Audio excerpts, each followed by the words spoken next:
This is TWiT.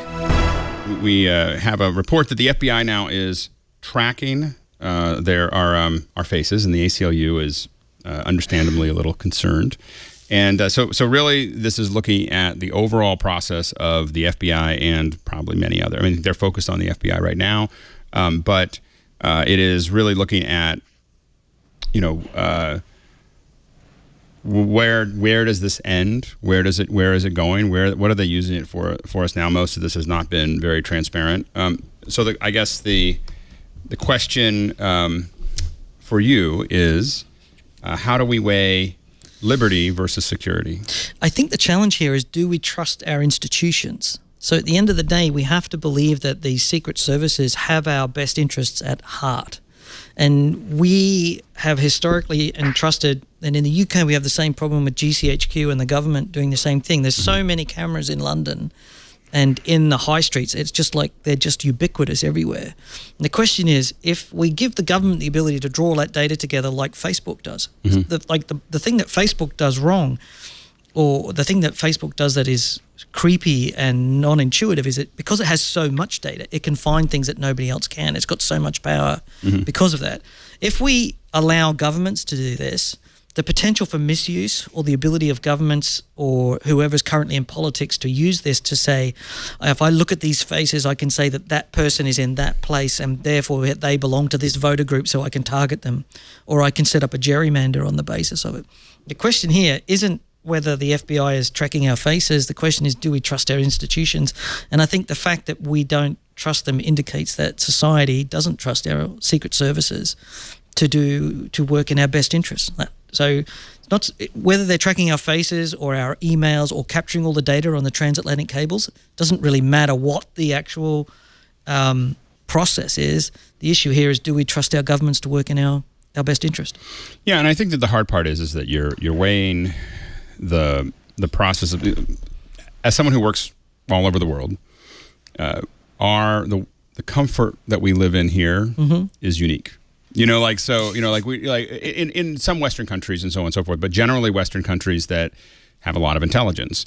We get to live without big walls. We don't have glass across those walls. We don't have full-time security at everybody's house. And I work in places where that's the norm. Yep. I've worked in places like Papua New Guinea and Fiji, Africa and Kenya, India and other places like you live Brazil. Inside compounds. Yep. And so everyone lives in compounds because you can't, you don't have that security. And so we have that security. What our countries, as an aggregate, these Western countries that spend a lot of money on intelligence, a lot of that is happening invisibly for us. We just have to be clear that when we stop doing that,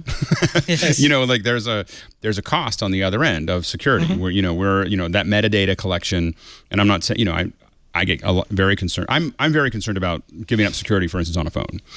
I think that a lot of these viruses right now, the WannaCries and so on and so forth, it's our code, that we couldn't keep secret. Yes. So the concern I have is less of distrust for the organizations and more of their ability to control the data that they have is more of the issue, because I think that there are a lot of good people doing a lot of things that we don't want to think about or know about, that has our country, and we have to understand. It's easy for us to say we want to have it's easiest for us to say we want to be we don't want to have surveillance, but we don't even know what that surveillance is doing. So you're making a trade-off there between social safety. So that is, in general society, we have an issue where we trust our neighbor, we trust the people in our community around us. We don't have to worry about that.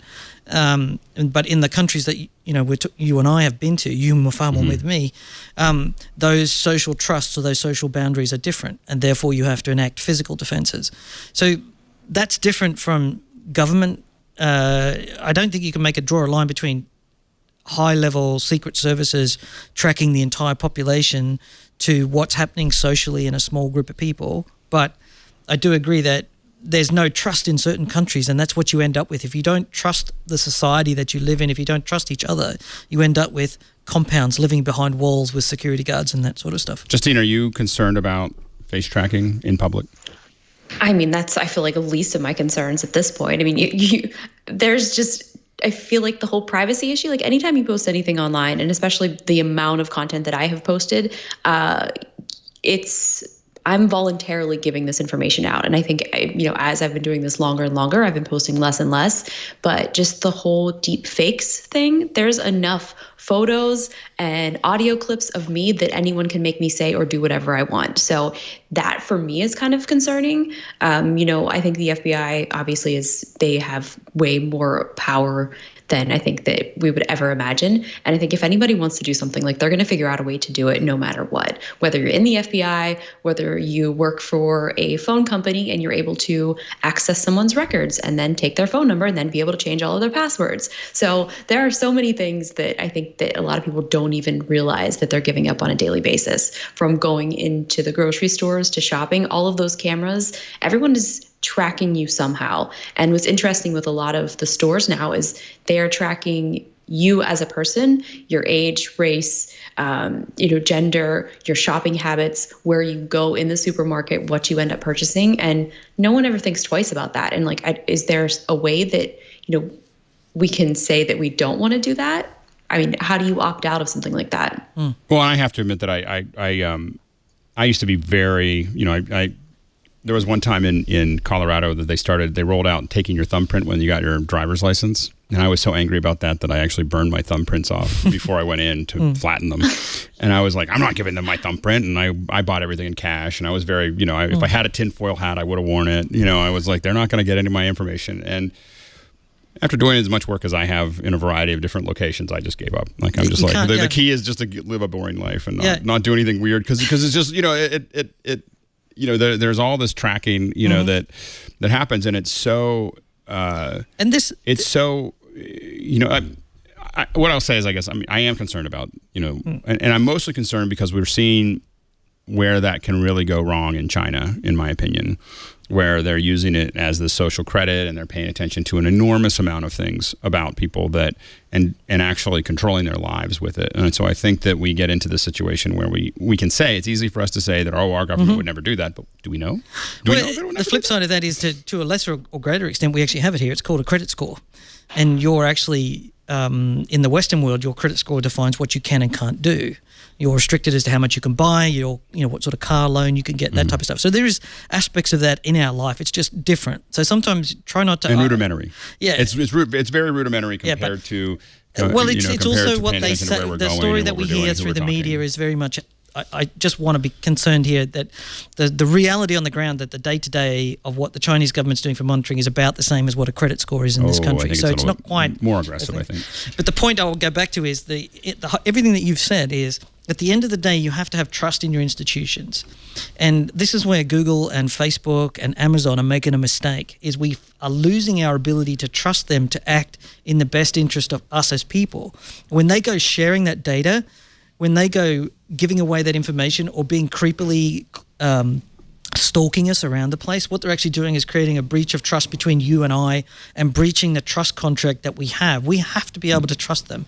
And when they continually breach that contract, we actually end up in a situation where society begins to break down. And that's the problem with Facebook and Google, is we can't trust them.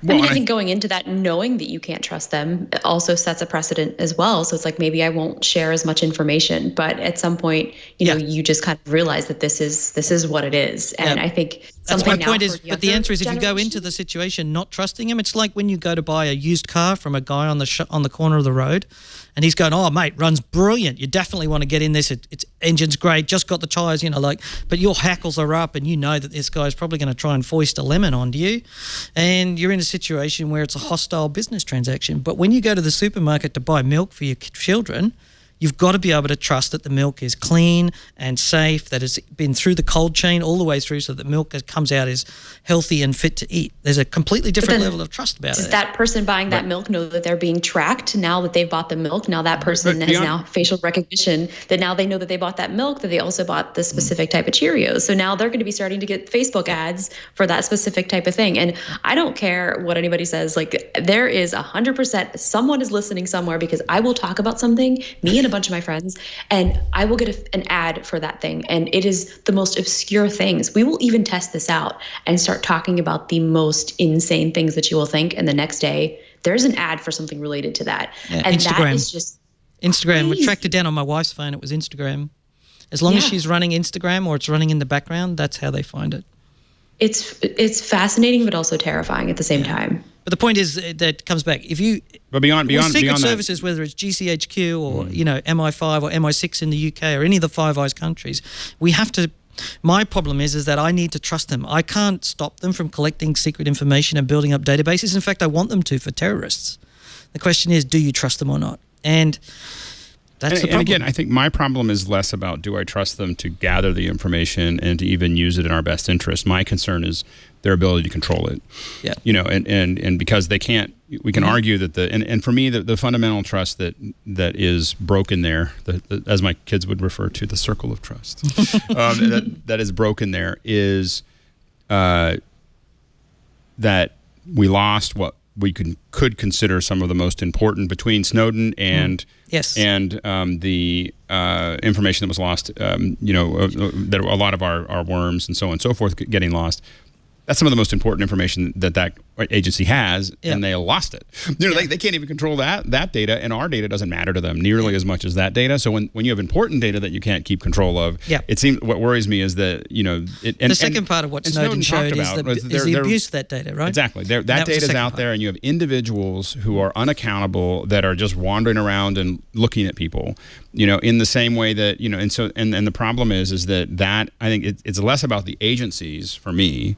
And more about individual control, and I think that's where they have to improve it. And I think that there's parts of the ACLU thing that I think are a little bit of hyperbole, but I think that also that we probably do need to talk a little bit about how it's being used. And that was part of the lesson from Snowden is we saw them abuse it. The facial information has been being used for a long time. Yeah. Like we're talking about it right now, but it's Google's been using your facial information because of all the photos people have uploaded to Google Photos. The government. The government's been doing this for definitely the second part of your statement is what we have to focus on. The ACLU is fighting a rear guard action here. The privacy is something that would be nice if we still had, but every breach of the NSA, every breach of Equifax, every breach of Target has taught us that all of our data is up for grabs at all times. Yeah. Keep in mind that Russian and China leaks data like worse than we do. We have to figure out how to live in a privacy-free society at some point. Well, and some of the other valid issues that are coming up is that the facial tracking is much more, for a variety of reasons, is much more accurate on lighter skin than darker skin. Yes. So if you have darker skin, it has a lot harder time being accurate. And so that's the algorithms. What? That'll be the algorithms. Initially, the algorithms are being trained on databases that are available and notated, and a lot of them don't include diverse it's a mixture of algorithms, but I think it's also contrast. Yeah. It's just that there's not contrast. It's absolutely contrast. The contrast issue is a real issue for the computer because in a low light situation it just doesn't see that much. The Apple iPhone 11 has fixed that. It's going to come up with really great night phone. Security cameras don't do that. They're still not cheap. yet, but not yet. Still cheap. Yeah. Well, that's one reason why I'm glad San Francisco and California and other cities have banned law enforcement from using facial recognition for 3 years, is that it's not quite there yet. It allows society some time to catch up and adapt, and people to get comfortable, and also gives the governments themselves time to put in mechanisms so that we can trust them.